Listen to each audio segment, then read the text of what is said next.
My. Welcome back to my library. Oh, I am so glad to see you again. And who did you bring with you?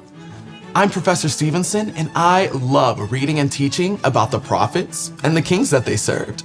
We have learned about the first king of Israel, Saul.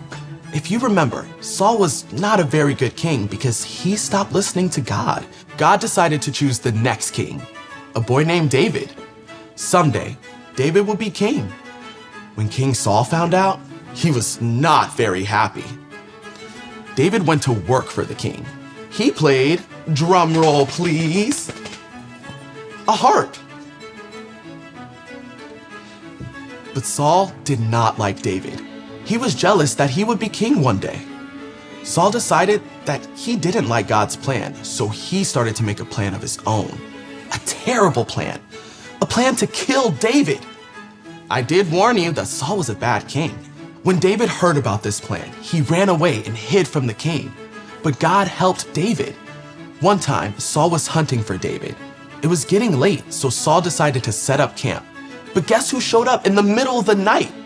David. David sneaked into the camp where the king was sleeping. If the king would have found David while he was sleeping, the king would have done his terrible plan. But David had a better plan. He had God's plan. David trusted that God would make him king one day, just like he had said. So David took Saul's spear and water jug.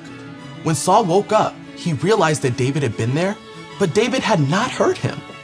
After that, Saul said that David had done nothing wrong and finally stopped hunting for David. In the end, David was rewarded for trusting God because he knew he would help him. We can trust that God helps us.